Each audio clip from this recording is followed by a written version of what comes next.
আমরা মনে করি মুসলমান হিসাবে আমরা আল্লাহর দরবারে আমরা ক্ষমা পাবো কিনা আমি জানি না। আমি এই বলে আমার বক্তব্য শেষ করছি।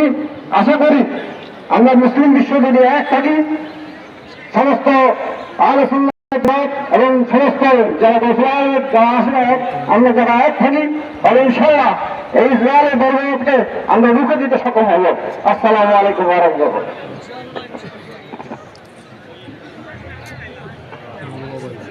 نحمد ونصلي ونسلم على رسوله الحبيب الكريم أما بعد فأعوذ بالله من الشيطان الرجيم بسم الله الرحمن الرحيم واعتصموا بحبل الله جميعا ولا تفرقوا صدق الله المولانا العظيم وصدق رسوله النبي الحبيب الكريم ونحن على ذلك من الشاهدين والشاكرين والحمد لله رب العالمين।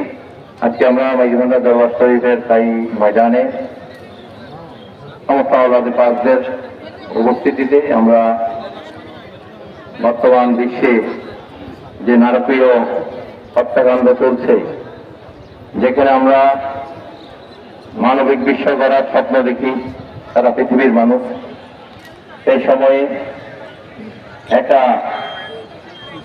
নিষ্ঠুরতম হত্যাকাণ্ড নীরবে চালিয়ে যাচ্ছে। সেটা হচ্ছে ফিলিস্তিনের গাজায় এবং ফিলিস্তিনের বিভিন্ন ভূখণ্ডের মধ্যে পানি নূর থেকে শুরু করে প্রত্যেকটা এলাকায় নির্বিচারে গোলাবর্ষণের মাধ্যমে, পাখির মতো গুলি করার মাধ্যমে নিরীহ শিশু এবং অসহায় মহিলা, এমনকি তাদের হাত থেকে মসজিদ মন্দিরে যারা প্রার্থনায় আছেন তারাও রেহাই পাচ্ছেন না। যারা হাসপাতালে চিকিৎসারত আছে সেই হাসপাতালেও বোমা মেরে সেই নিরাপদ জায়গাগুলো তো শরণার্থী শিবিরগুলো তো তারা নির্বিচারে এই মানুষ হত্যায় মেতে আছে।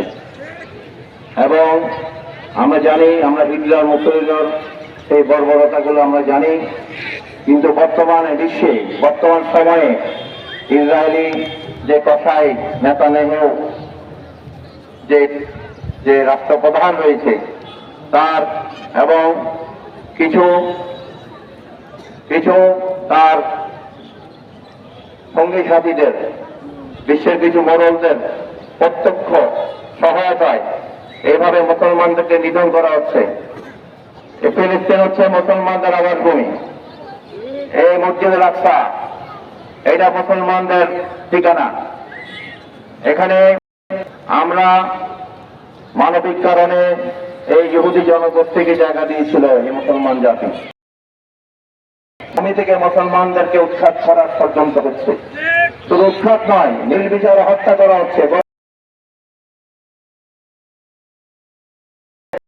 আজকে পর্যন্ত ৫১,০০০-এর বেশি নারী শিশু সহ অসহায় মানুষদেরকে গুলি করে মারা হয়েছে।